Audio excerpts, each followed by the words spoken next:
A paz do Senhor Jesus para todo o povo de Deus. Dando continuidade ao vídeo anterior, oitava parte, vamos para a nona parte da história de um profeta.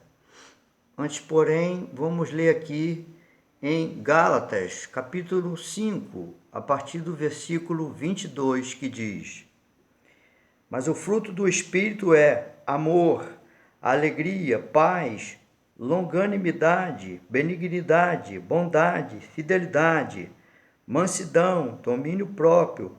Quanto a estas coisas não há lei. E os que são de Cristo Jesus crucificaram a carne com suas paixões e concupiscência. Se vivermos no Espírito, andemos também no Espírito. Não nos deixemos possuir de vanglória, provocando uns aos outros, dando inveja uns dos outros.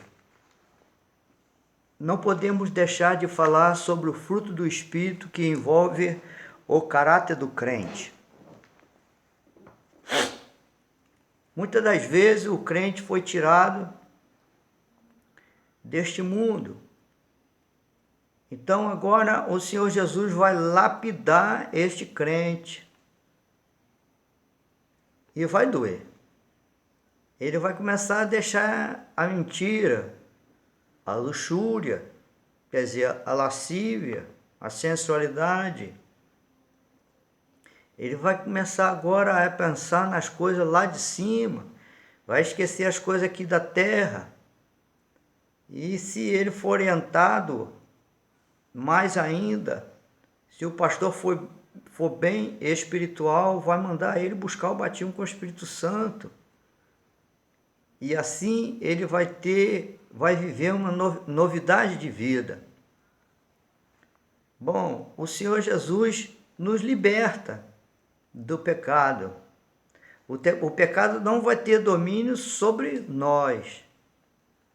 Mas para o crente resistir ao pecado, ele tem que ter o revestimento do Espírito Santo. Com as forças dele, ele não vai conseguir vencer. Ele pode esforçar, fazer de tudo. Mas se ele omitir a vida de comunhão e a vida de santificação e andar na luz, ele não vai conseguir vencer os seus desejos. Então nós estamos falando sobre o dom da profecia, que é importante este dom na igreja, porque muitas igrejas estão se corrompendo por falta deste dom.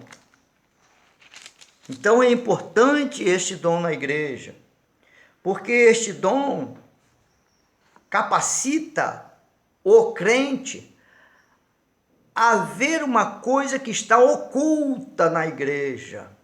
Muitas das vezes tem um pecado oculto, por não ter um profeta, vai ficar escondido. Se não houver confissão, vai ficar escondido. Se ninguém delatar, vai ficar escondido. E se na igreja tem profeta, tem vaso de Deus, Deus revela. Se o pastor é um profeta, é um vaso de Deus, Deus vai revelar para ele. Não havendo profecia, não havendo capacidades espirituais para se descobrir uma coisa que está escondido, a igreja vai começar a afundar. E aí que a igreja começa a sofrer com espíritos enganadores, que vai entrando, vai dominando. Falando sobre o assunto anterior, sobre aquela pessoa que tem uma enfermidade, busca a Deus, mas não é curado e sofre com a enfermidade, não é curado. E a origem daquela enfermidade é um castigo. Por quê? Porque Deus castiga aquele que ele ama. Então é como aquela ovelhinha que gosta sempre de fugir do rebanho. O pastor vai lá, pega ela, sabe o que ele faz? Ele desloca a patinha da ovelha, para a ovelha deixar de ser fujona e ficar ali próximo a ele. Aí quando tiver passado um tempo, ele vai lá, coloca a patinha no lugar e vai observar para ver se aquela ovelha vai fugir de novo. Se ela fugir de novo, ele pega a outra patinha e desloca ela também, até que ela aprenda a ficar próximo ao pastor. Uma ovelha sem pastor é uma ovelha perdida. Por que eu digo isso? Existem crentes que eles são muito espirituais. Eles oram muito, eles sobem monte, eles profetizam, eles falam em língua, eles pulam no poder de Deus. E aí, eles dizem assim: o meu pastor é Jesus, eu não obedeço pastor da terra. Eu vou te dizer uma coisa: se você não consegue obedecer o pastor da terra como líder do rebanho que Deus levantou, de maneira nenhuma você vai conseguir obedecer às ordens daquele lá de cima. Porque para tu receber as ordens daquele lá de cima, você vai ter que passar pelas ordens do homem aqui da terra. Olha para Davi, como ele era disciplinado, sabendo que Saul queria matá-lo, mas ele procurava não ofender Saul.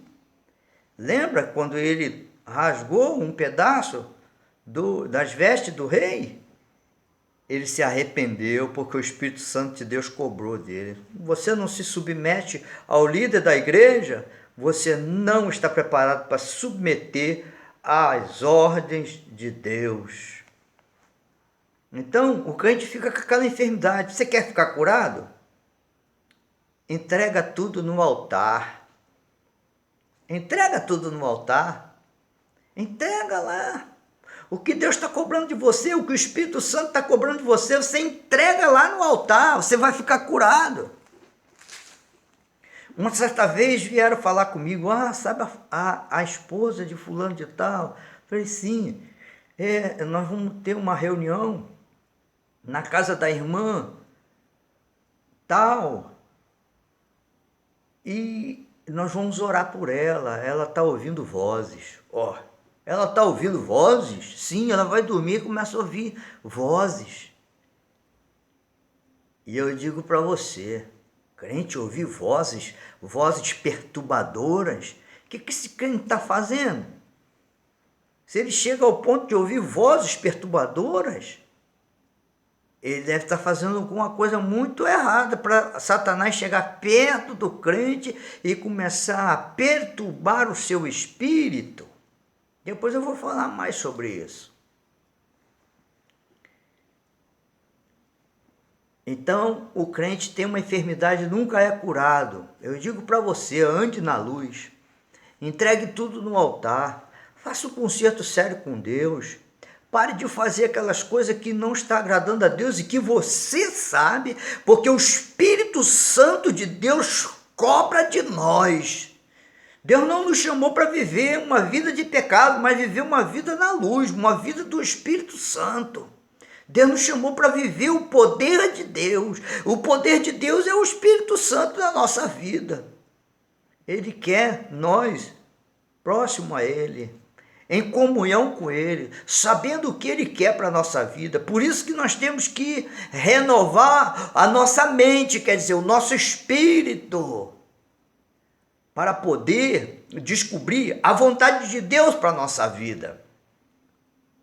Então, nós lemos esse texto agora, em Gálatas, que fala sobre o fruto do Espírito, né? Então, você não se admira ao ver alguém profetizar e outros dizem assim: ele é profeta, mas olha o que ele fez, ele deu calote, ele mentiu, ele enganou a esposa, ele traiu a esposa, ele se divorciou e fez isso, fez aquilo. Não se admire, porque ele vai aprender. E se ele não aprender, Deus vai tirar dele. Porque a palavra de Deus diz que o dom é sem arrependimento. O dom Deus te deu agora. Quer dizer, vai ficar em você, ele emprestou para você. O dom é do Espírito Santo, ele emprestou para você. Se manifesta em você. Agora você não cuida do dom que você recebeu? Você vai prestar conta. Então, se ele está cobrando coisas de você, para que esse dom se aperfeiçoe mais na tua vida, para que ele cresça, porque às vezes o crente é batizado com o Espírito Santo e se empolga e começa a falar em língua, e fica empolgado, se achando que é o tal, mas o dom de as línguas é um dom inferior ao dom de profecia. Quando Paulo diz que é melhor que profetize, ele está dizendo que o dom de profecia é superior ao dom de língua. O dom de profecia é para a igreja, as línguas é um sinal para o mundo, para o ímpio, para aquele que não é crente. Então, Deus trabalha na nossa vida, e quando a gente entende que nós precisamos nos aperfeiçoar, deixar que o caráter de Cristo seja implantado em nós, e a gente vai ter o crescimento até a estatura do varão perfeito. E aí que entra o fruto do Espírito. Quando você começa a dar mais valor só a dom, né? Você esquece que a preparação do caráter são o fruto do Espírito Santo. Então ele começa a falar aqui, o fruto do Espírito Santo é amor, é alegria, é paz, é longanimidade, quer dizer, aquela super paciência que sabe esperar, que tem paciência. É benignidade, ser bom, ser benigno. Bondade, fidelidade. Quer dizer, benignidade é sempre levar tudo para o lado do bem, né? Mansidão, ser manso. Ter domínio próprio, quer dizer, aprender a se conter, é o domínio próprio, o controle, a temperança, não é isso? Se você não tem um domínio próprio, como é que você vai se conter na hora de uma fúria?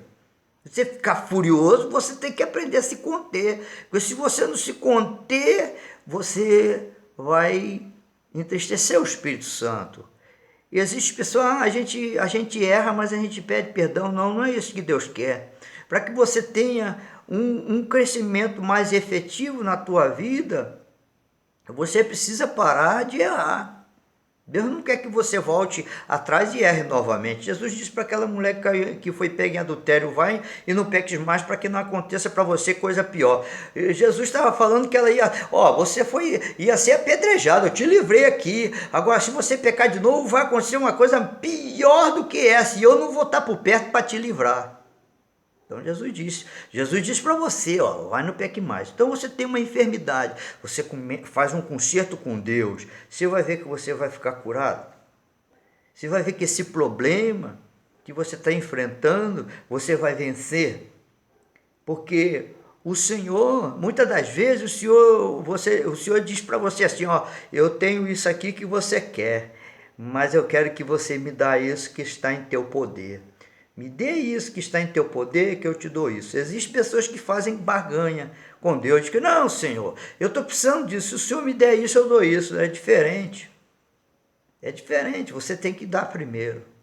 Você tem que entregar no altar o que Ele está cobrando de você. Ninguém engana a Deus, né? Ninguém engana a Deus. Mas vamos falar uma coisa muito importante aqui para fechar esse tópico, essa parte. Quando o crente possui um dom espiritual, não significa que Deus aprova tudo quanto ele faz, né? Às vezes a gente vê de casos aí de líderes, de grandes líderes, que era uma bênção, que Deus usava ele, mas ele fez uma coisa, ele começou a fazer coisas que alguém está dizendo assim, mas esse camarada está fora da Bíblia. E o povo está seguindo ele, mas ele está fora da Bíblia.